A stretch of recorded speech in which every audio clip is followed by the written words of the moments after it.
for India with me, Punita Kumar Sinha.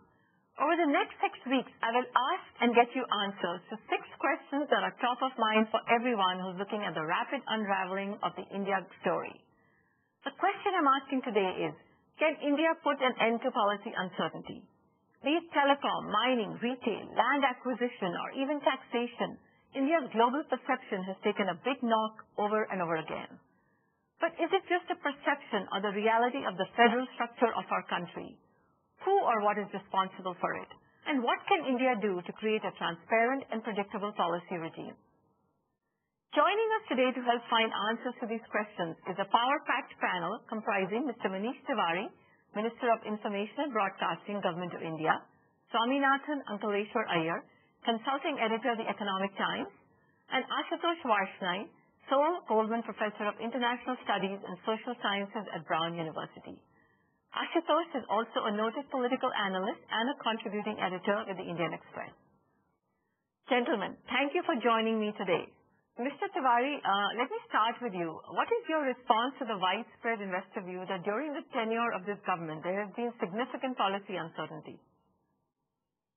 Well, I think that is not correct. Across large sectors, over almost the past decade now, there has been a stability of policy.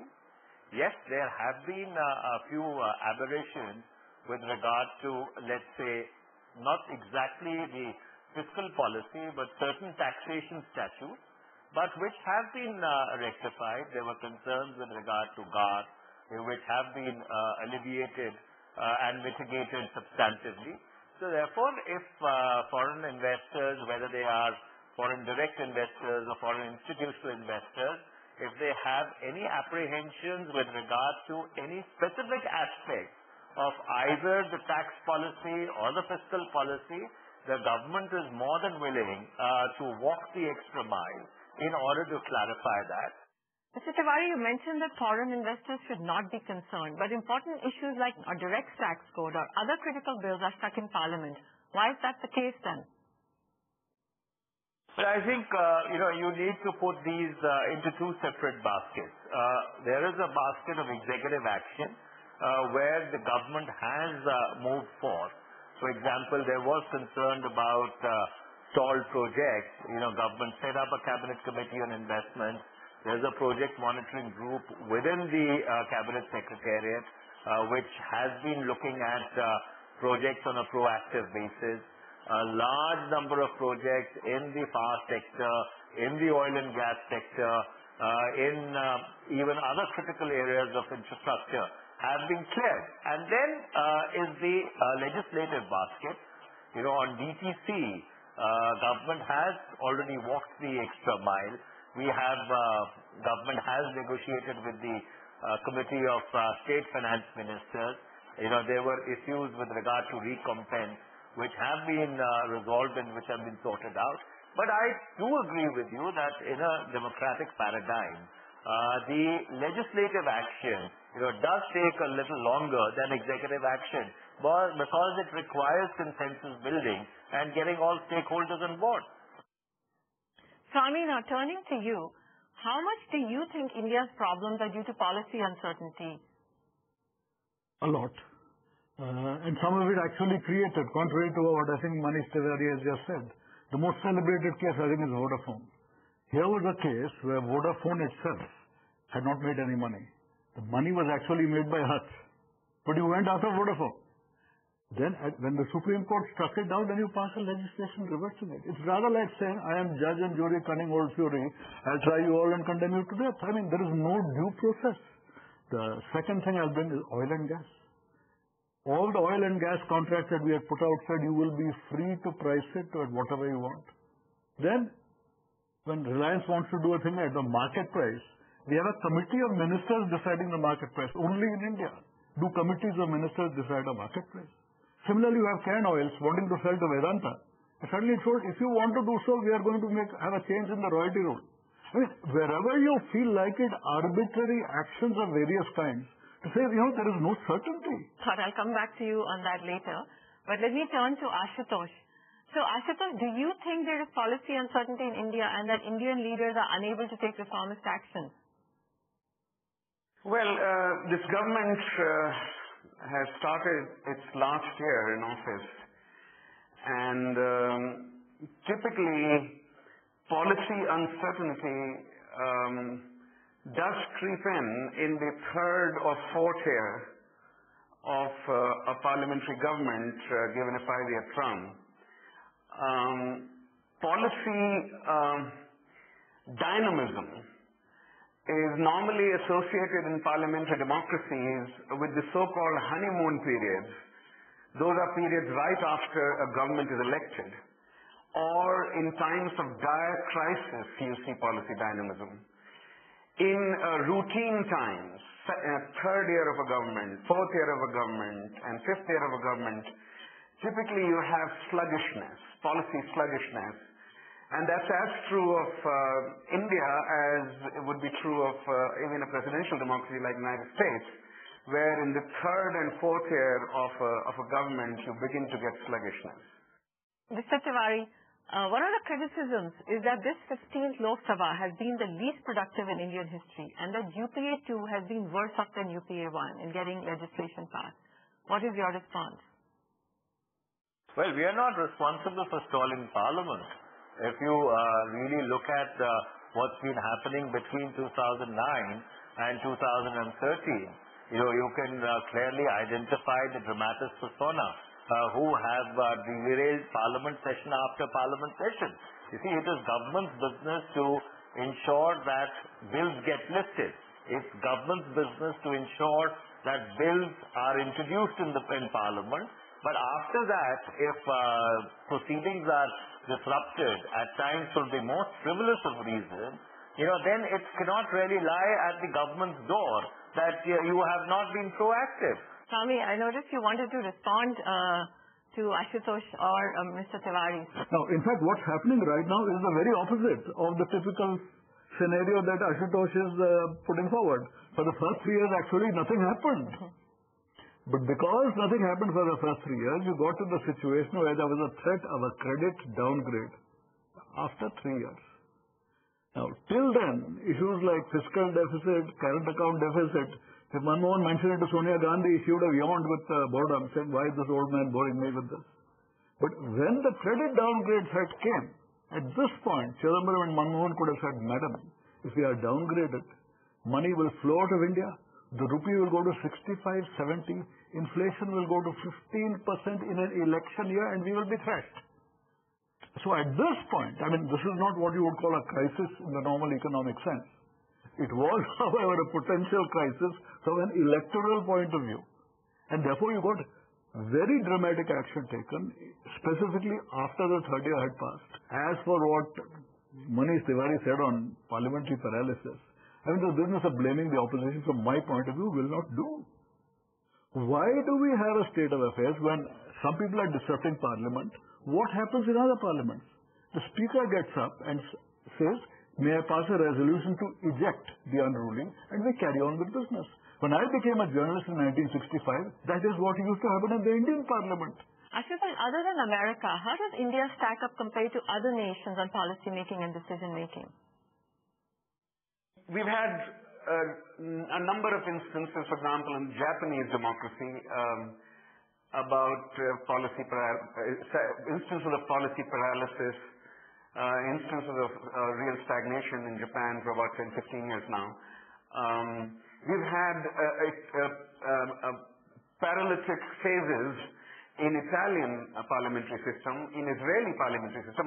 In Israeli system, you also have many governments forming a coalition. It's typically a coalition government now in both in Italy and Israel. You also have now a coalition government in Britain. So wherever you have coalition governments, the policy dynamism is typically not in evidence, and there's a lot of give and take that takes place, which inevitably slows down policy making. So India is not alone in this. India is to be seen comparatively. India is not alone. But yes, what is tragic in the Indian case is the virtual non-functioning of Parliament. Mr. Tiwari, I'd like to turn to you. So how do you see the impasse between the state and center changing in India? Well, I think you asked a very important question, and philosophically speaking, there has to be a certain minimum consensus on critical questions of the national economy, where state governments and the central government, irrespective of the ideological predilections of who is in office at a particular point in time, must agree to a common road map. Because let's suppose if we take Odisha as an example, Odisha is supposed to have a progressive chief minister by any stretch of imagination. He is considered to be a gentleman, and if in his state, and he's been ruling for the last almost a decade now, if POSCO is not able to get clearances and they pull out, I think there's a reason for Mr. Naveen Patnaik and the Biju Janata Dal to reflect. So everything cannot really be attributed to the lack of clearances in time or the lackadaisical attitude of a particular state government. It could also have something to do with the corporate planning of that particular business entity at that given point in time. You've also written, Swami, about the fact that there is no independent estimate of the costs and benefits of various reforms, and that's why things also slow down. Can you elaborate a little bit on that? Well, it's not just the cost and benefits of reforms, but the cost and benefits of almost anything. And this is true, I'm afraid, not only of the legislature. That's why I gave the example that, it's an excellent thing to say we have to be careful about the forests and so on. But for instance, the idea that you must have special forest clearance for building of a road. I mean, the road is a damn good thing for forest dwellers. I would say scrap that. We have a large number of activists who will lobby the legislators. The legislators tend to uncritically accept each and every possible suggestion without going into the cost benefit. It is equally true of the courts. I find the courts taking a large number of decisions saying this is either good or this is bad. As distinct from saying, look, have we got an expert cost benefit? What are the costs? What are the benefits? And then let us come to a result. There are other countries that you make much better use of cost benefit analysis. We, I'm afraid, are not doing it. We need to do it. Mm-hmm.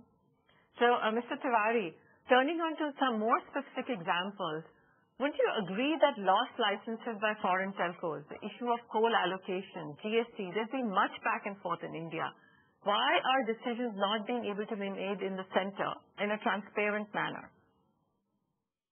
Well, I think if the former Comptroller and Auditor General, with all due respect to the gentleman, decides to extrapolate his own policy for the policy prescriptions of the government and then calculate presumptive loss, which completely subverted the public discourse in this country and which later has been proven to be completely incorrect, then that blame cannot be laid at the door of the government. So therefore, there was no back and forth insofar as policy was concerned.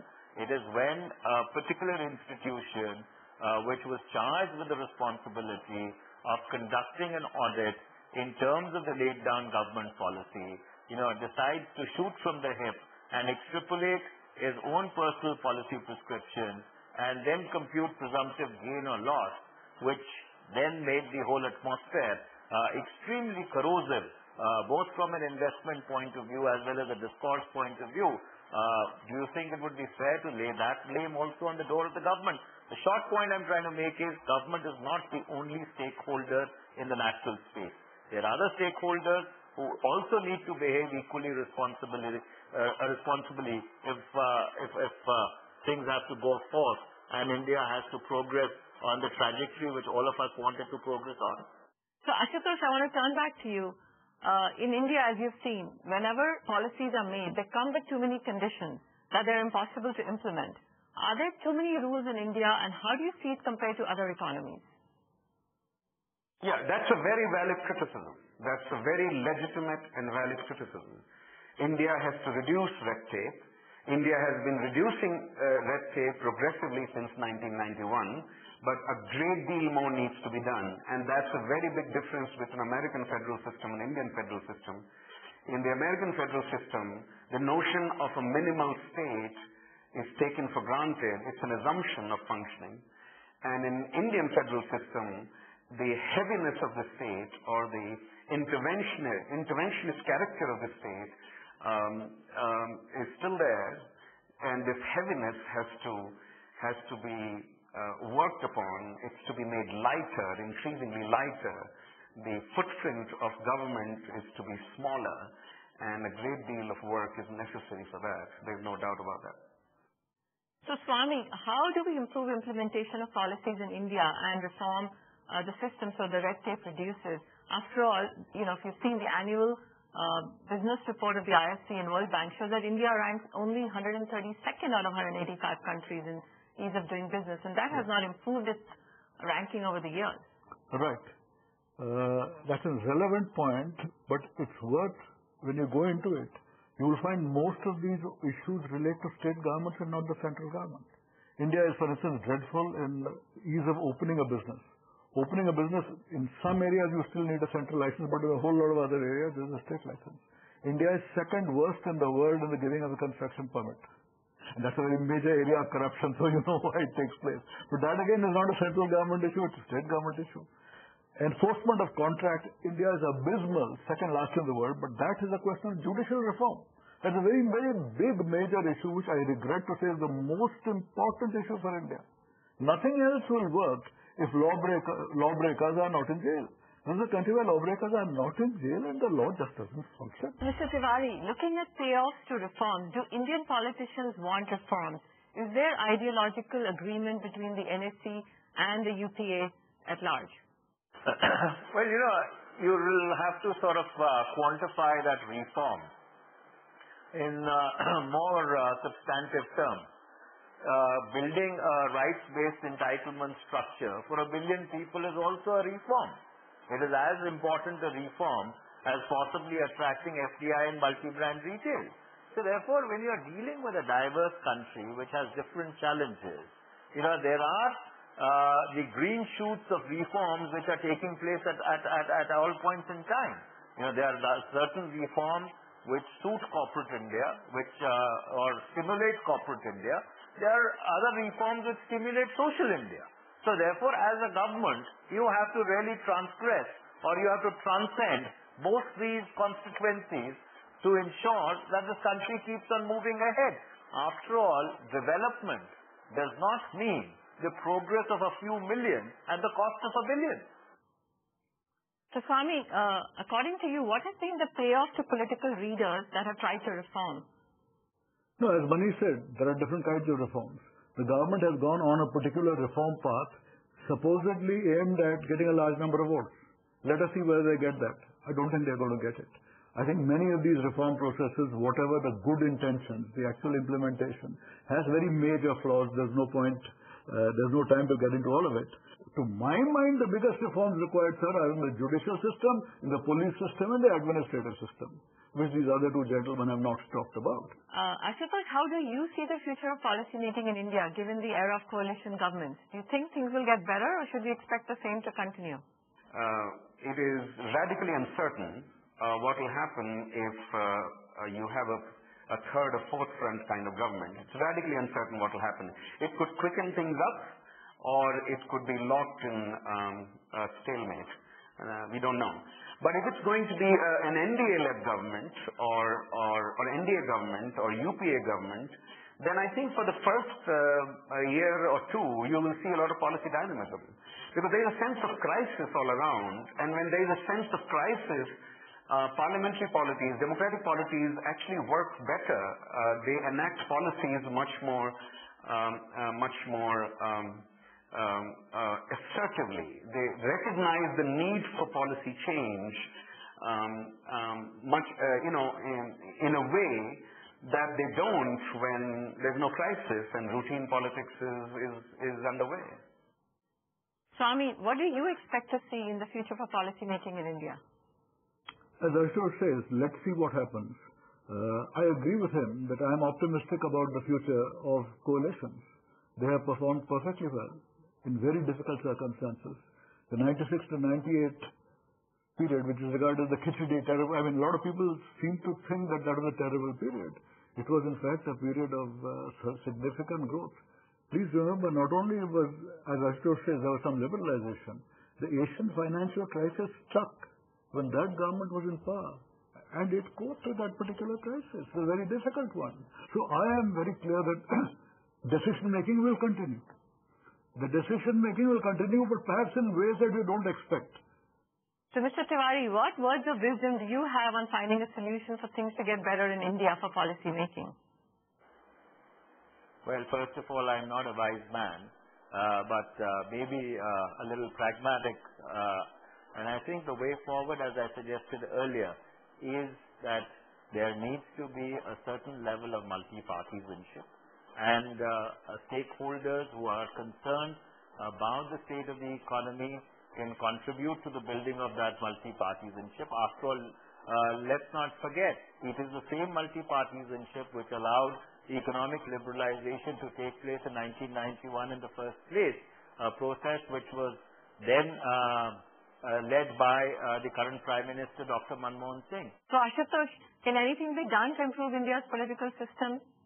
I think the most important issue that worries me and that calls for systematic creative thinking, the most important issue is how to make Parliament function. I don't know whether there are any easy answers to that. I think the political scientists, the political activists, all of us have to put our minds together and figure out what is the best way to make India's Lok Sabha and Rajya Sabha function normally, how to reduce the disruptions. And if we can solve that problem as an intellectual community or as an activist community, we will have done a great service to Indian polity and to Indian people. Swami, final question to you. Any solutions you can think of in terms of reforming our political systems to help improve the constraints of policy making in India? I would go back to what I just said earlier. The areas of top reform is police, judicial, administrative. And politics is concerned with all of these. But those three are the ones that decide whether or not wrongdoing is penalized and being honest is rewarded. If that mix doesn't come right, everything else goes to pieces. On the political side, Ashutosh keeps talking about disruption of Parliament and worries about this. I am much less worried about him for two reasons. The first one is that while the normal debates that used to take place in Parliament have gone, and that may seem a bad thing, the standing committee system that has come up, the quality of debate and deliberation out there is very considerable. A lot of good work is being done by Parliament out of public view. So while it may seem that Parliament is not functioning at all, there is a separate part of it which is actually functioning and functioning quite well, and that needs to be taken care of. But the public part of it, I agree. Something needs to be done, but don't leave it vague. I am very clear. There are provisions whereby if some guys are being unruly and disrupting things, the speaker should call upon these people to be ejected from Parliament and the rest of the people should carry on. Why on earth don't we do it? This doesn't require a reform. It just requires action. Just go and do it. The number of bills that are passed may not seem too many, but frankly they are not that low either. What really happens is they get passed without any discussion in Parliament, very often at a bunch at the end. If you compare it with the number of laws being passed, shall we say, in the United States, it might not look as bad as it really is. So yes, as I said, many problems, many things wrong, but the real basic problem is police, judicial, administrative. Thank you, Mr. Tiwari, Ashutosh and Swami for a very insightful discussion today. Well, as we've learned today, for India to end its policy uncertainty, at the minimum, we would need strong political leadership at the center, clear mandate by the electorate for reforms, and a strong follow-through from the government. In India's history, we've seen that at least in two instances in the early 90s and early 2000s, when the strong political leadership at the center was able to deliver a more stable policy regime. The next election in India will determine whether we will see policy making under crisis or policy making driven by decisive political leadership. With that, it's a wrap on this edition of 6 Questions for India. Thank you very much for watching. Next week on 6 Questions for India with me, Punita Kumar Sinha, we're going to analyze with an expert panel the question, can Indians move away from gold to equities? And what will change investor behavior?